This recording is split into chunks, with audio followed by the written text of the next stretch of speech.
Jesse Cobb says, why can Miley Cyrus do a performance objectifying women without consequence, but when Phil Robertson states a religious belief, he's suspended? So this is the whole Duck Dynasty thing. And the answer, Jesse, is because Miley Cyrus is a Democrat and Phil Robertson is a Republican, or at least Miley Cyrus is a liberal and Phil Robertson is a conservative. Then if you have any other questions, you haven't been paying attention. There's a lot of people wanted to know about this Duck Dynasty thing. It's always good for me to come clean at the beginning. It's not a story I followed closely. I've never seen Duck Dynasty. But as I understand it, I do know that this is a show. It's a show called Duck Dynasty. It's about these guys who make duck decoys. They're kind of these conservative guys out in the middle of the woods, and their numbers on that show are unbelievable. The final episode, the finale, the series finale for Breaking Bad was 10 million people. These guys get 13 million every single week. So it's an enormously popular show. My understanding is one of the people on that show, Phil Robertson, basically said that in his opinion, his religious belief says that homosexuality is an aberration like some other things, and he mentioned bestiality, and everybody else went out there and, all the progressives went insane and said he's equated homosexuality to bestiality and so on and so on and so on, and I suppose he's been suspended and so on and so on and so on, and what are my opinions about all this stuff. I'm going to cut to the chase here because I don't know too much of the details of the inside of this case. My strong moral and ethical preference would be that you should be able to say what you want to in this country, and if people are so offended by what you say that they end up boycotting your network and you can't get you just can't monetize the show because you can't get advertisers. Well, that's a form of freedom of speech on the part of the people who've been offended. I don't like the idea that people get fired because they have an opinion that people disagree with. So now the question becomes, well, how do you apply that to like Martin Bashir? And for those of you who don't know, Martin Bashir lost his job at, was it CNN or it was CNN? Is it Martin Bashir? Yes. Because he said things about Sarah Palin that were just scatological. I mean, he could have said that about anybody, and he should have been fired. That's not a question. What he said was so offensive about an individual person. Look, if Martin Bashir had said that I think Christians are a bunch of hate-filled rednecks, would he have been fired? Of course not. He says that every day. So once again, it's the double standard, and I have to tell you something. I'm tired. My as I said, my inclination, my ethical and moral and philosophical inclination would be let people say what they want to without consequences. Somebody wants to say something that's offensive, you don't have a right not to be offended in this country.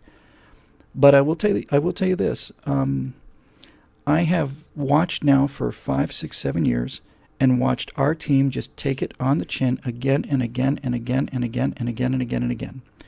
Just take it on the chin again and again and again. They got Glenn Beck off of Fox because they were able to organize a boycott of his sponsors. And comes a point when I'm tired of losing to people that fight dirty, and it means now I have to fight dirty. And the question becomes, if you fight dirty in the presence of dirty fighters, do you become the enemy? Do you become scum like them? You don't get a chance to walk away from this fight, so you really have to ask yourself, are you going to play fair and lose, or are you going to, if somebody's fighting dirty, do you fight dirty and stay alive? And I think I have an answer for this. I've used this example before because it's such a clear example for me. But my understanding is that in the very, very early stages of the war in the Pacific in Guadalcanal, when the Marines really first ran up against the Imperial Japanese Army, we basically cleaned Guadalcanal out, and there were a small Japanese garrison on a very tiny island, I mean like Gilligan's Island, tiny island, out across the strait. Guadalcanal had been secured. Those Japanese garrison out there was starving. They couldn't get supplied, and so the Marines just basically let them starve for a while. They could not get them supplied. So anyway, one day, looking through their binoculars, the Marines see that the Japanese soldiers are waving a white flag, the white flag of surrender. And so some, 10, 15, 20 Marines, something like that, get in a little boat and head out to the island and they're going to accept the surrender of these people. They'd never met them before, by the way. They knew about Pearl Harbor, but this is the first time they've ever fought them. So they do the right thing, and they do the decent thing, and they do the honorable thing, and they go out there to accept the surrender of this enemy in uniform who is surrendering. So the Marines get off of their barge, and they start walking towards where the Japanese guys with the white flags are, and all of a sudden these machine guns open up and kill every single one of those Marines, and every one of them that had the Marine Corps globe and anchor on their shoulders had their arms hacked off with samurai swords and put in a big pile. And from that point forward, my understanding is that the Marines didn't accept surrenders anymore. So the question you have to ask yourself, using that as an example, is, what does that mean? Does that mean that the Marines are as brutal and essentially not the same as the Imperial Japanese forces? I don't see that at all. I don't believe it that way. I just don't believe it.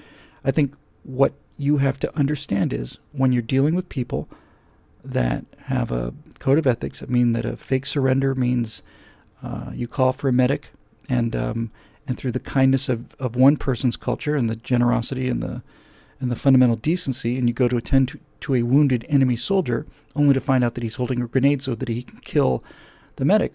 Once you see this enough, you have to ask yourself, are you going to play by their rules, or are you going to play by your rules? Because if you play by your rules, you're probably going to lose. So that's how I look at things. I'm all about an honorable fight. I'm all about a fair fight, and I think honorable opponents need to be treated honorably. If a soldier is in uniform surrenders, he should be given the right to surrender and treated honorably and with decency and respect, because that's who we are.